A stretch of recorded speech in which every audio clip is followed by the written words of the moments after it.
Hi, thanks for joining me on Wilderness with Monty.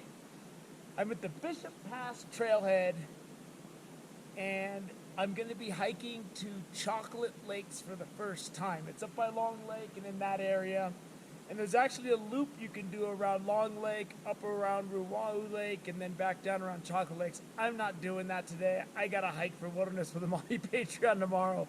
I'm going straight in and out. I think the Chocolate Lake should be about 2.5 miles. You know, you watch my hiking clips, I'll show you the trailhead, I'll show you what the hike looks like, but if you want like exact measurements from fancy technology, I ain't got no fancy technology, so you might have to do a little bit of Google search to supplement the information. But either which way, I just drove up here. I got straight out of the car. It's around 8 a.m. It's chilly. I gotta warm it up. I've already stretched. I'm ready to go. Let's go up and do some hiking, and then we'll get into some fishing. So let's go see what this trail looks like.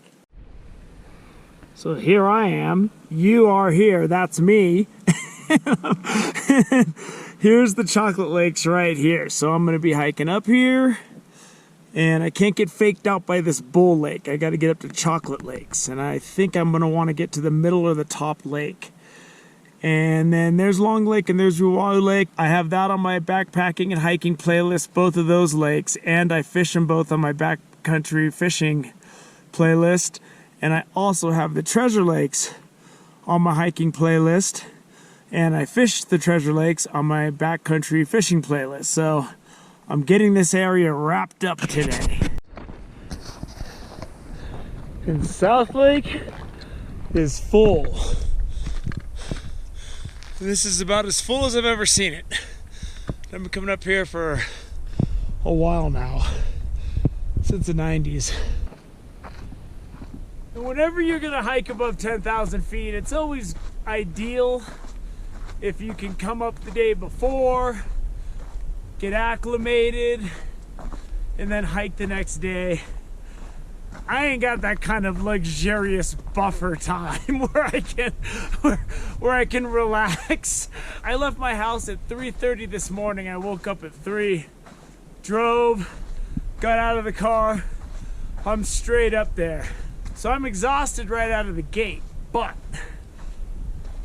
I start pounding water about an hour out, like as much water as I can drink without getting sick. And I just keep pounding water. I have a gallon jug on my passenger seat. So at the very least, I can fight off altitude sickness by staying really hydrated. And so far, after decades of doing this, I've never gotten altitude sickness. Now that I said it, I'll probably get it today because I just jinxed myself. But short of that, this is nothing new to me. I started coming up here in the 90s from San Diego. I lived in Mission and Pacific Beach for over a couple decades, just having a good time.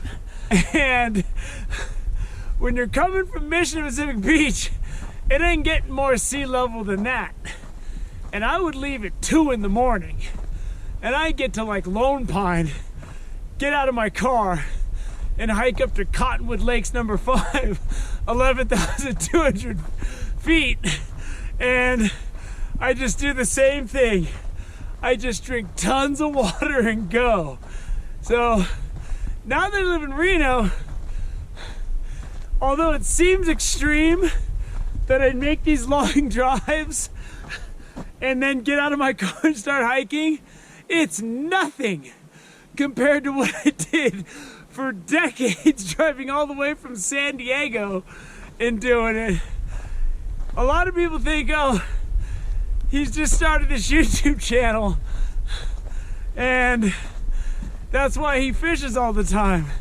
No, that is not true at all. I've been training for this my whole life. I've been rolling like this for decades. And I just started filming it a little under 4 years ago. The mountains haven't taken me yet. They might get me in the end, but they haven't taken me yet. So right out of the gate, you're powering a lot of uphill. I mean, I'm still hitting where the lake is.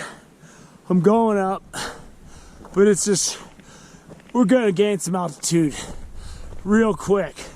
And as I always comment on, if you got bad knees or ankles or something like that, just know this Bishop Pass Trail has some really rocky areas that you're gonna get over. We're at the very end of August, and there's still water flowing over the trail. And the waterfalls in the back of the lake are just powering. There's still snow melt, man. And we're coming on to September. And as I always comment, I love these steps. It sucks when you're tired and you gotta step over them, but I've never really been able to nail down how they make these things, because I don't know if it's like a combination of dynamite and a hammer and chisel back when they made them originally, but some of these staircases are very intricate, and you can see how they perfectly put these rocks together before they lay them in place. And it's really a cool thing to see. I mean, I know it's not natural and everything, but it really fits into the natural environment well. What I really like about this whole Bishop Pass Trailhead area is there's so many quality lakes to hike to and fish. If you're just by yourself, you want to get out of town, you want to drive up in the Eastern Sierra and do an overnight backpacking trip by yourself, maybe get some fishing in. So if you're alone, then everybody wants to do a 10-mile hike. I never want to do a 10-mile hike. Hiking is the least favorite part of the mountains for me. If I had a transporter, like in Star Trek, that could beam me up to the lake, trust me, I'd use it. Having these high quality fishing lakes that you can hike to and get away from it all, if you're alone or even with a friend, you can get some quick backpacking in without a lot of planning. As long as the wilderness experience goes and the soothing of the soul, that is top notch as far as I'm concerned.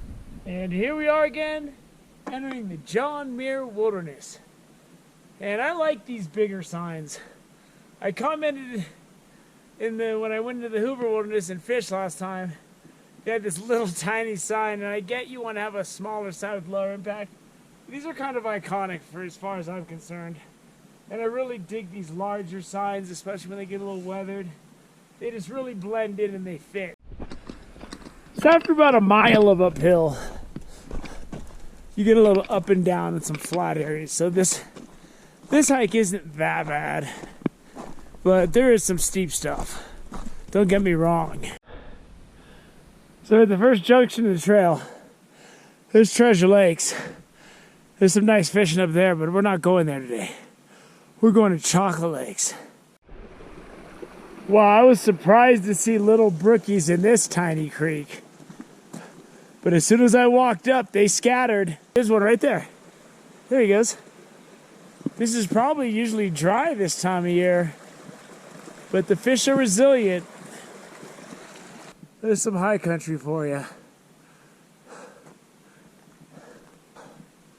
A lot of the glaciers in the Sierra really got a reboot and refilled this year. The sun's out, it's warming up. It was cold when I started, but I already had to shed a layer. But this area of the trail Has some pretty good tree cover, man, for early morning. I'm not sure what that lake is down there. It looks kind of pondish though, so I don't know. But it's a cool view. And there's the Bishop area down below, the high desert. See where it flattens out between those two peaks. And we're getting up there, boy. And here's the fork to Chocolate Lakes. Long Lake's right up there. And the fishing's really good. And the gravitational pull's pulling me that way because I know the fishing's good. But I'm gonna head down because a lot of my channel is exploring new places. So I can't always just go to the warm blanket of known good fishing. So once you get off that fork, the trail looks a little less traveled, this part. And again, this goes on a loop up through Chocolate Lakes and then down to Ruwa'u Lake, then down to Long Lake, and then back to here. But by just going straight in and out, I think we're gonna save about a little less than a mile. Sometimes on these lesser travel trails, you're gonna hit a lot of these steep sections that are not so groomed and manicured, and there's no switchbacks. You're just cutting straight up and over, which is fine, even though I'm clearly gasping for air. It could probably use an oxygen mask about now. I'm already at a lake, not too far from the trail. I think this is Bull Lake. And I could see a bunch of fish rising. I just talked with a couple of cool guys from LA that are camping over there, and they confirmed that this is definitely Bull Lake. Which, you know, I don't have any GPS or anything, so a lot of times I just use deductive reasoning, but I got confirmation. We just passed Bull Lake, and we're headed onward and upward to Chocolate Lakes. Wow, these brookies are small in Bull Lake, but there's a lot of them. It is so hard not to start fishing. I can see a dozen fish in this little spot right here, just feeding frenzying. And seeing that makes my blood start to boil. Look at that, look how cool those fish are. It's like a fish tank. And there's plenty of food because they are just rising and sipping. And whatever they're sipping, I ain't got it. So I'm going to have to force something down their throats. So there are crews doing trail maintenance up there right now. I just talked to a dude who's carrying a pick, axe, and some kind of steel rod. You see these shovels? You got to carry all this stuff up here. And in wilderness areas, you can't use power tools. And I think I'm against that. I wish they could use chainsaws because it would clear the trails faster, make them be able to cover more ground, and it would keep people from having to walk around fallen trees until they can get to it. It ain't the trail maintenance people's fault. Trail maintenance are heroes as far as I'm concerned. They're just working right beyond those trees. I don't want to disturb them. Everybody's working hard. There's another group working up here, and they're cleaning these trails. And this trail's not as heavily used, so it's good that these guys are up for maintaining this. Keeps people from making more trails than are necessary. So the trail maintenance dude told me once you cross the stream, you got to get up and over that. So up and over, that's where we're going. It gets steep, but having this rushing creek next to me gives me power. It's fueling me up and I'm feeling good. Let's get up there and see what we got in store for us. There's a great view of Bull Lake from above. Killer peaks above it. Now once you get into this brown stuff, I think this is metamorphic rock. I think it's granite that's been changed over the eons from pressure and time, and then it gets weathered up. But I could be wrong. I took a lot of geology in college, but it's been a long time. So if that's not metamorphic rock, go ahead and let me know. So once you get to the top of that steep section, which is like a quarter mile of just brutalness, it looks like the lake should be right over this. Well, I'm guessing that's not Chocolate Lake, so I was entirely wrong. So why don't I just hike to the lake before I speculate where it is? The trail up here is definitely less defined, but it's pretty easy to follow so far. And here's the lower lake. And there's tons of brookies in this thing. And I can just see them cruising around in there. And there's still snow on the trail. August 28th. There's not a lot, but I'm still walking over snow. So I just crossed a section of trail where I was kind of climbing. I had to tuck away my camera and use both hands. So I'm thinking the middle Chocolate Lake is right up here. And if it is, I think I'm gonna be satisfied. I think, because I've already lost this trail a couple of times. So my days of being a tracker on this hike, I think are gonna come to an end the next large body of water I approach. And I think this is it. I think this is the middle lake. I think there's another lake above it. And then I think if you hike farther, you can get up to Ruwau Lake. But it's beautiful. If I was gonna come and fish up here, I would camp at Bull Lake. There's a lot of good camping spots down there. And then you could just come up this with your fishing stuff. Because that last bit was a bit much. And that'll complete my hike to Chocolate Lakes. It was not that bad of a hike. And there's a lot of fishing in between here and where I started. So I look at this as a pretty good destination. So I hope you enjoyed this.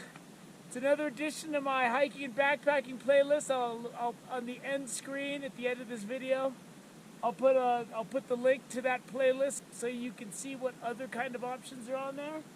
But I hope you enjoyed this hike. I sure did. It's time for me to get my fishing stuff out, so I'm gonna leave you for now. Thank you for joining me on Wilderness with Amani. Until next time.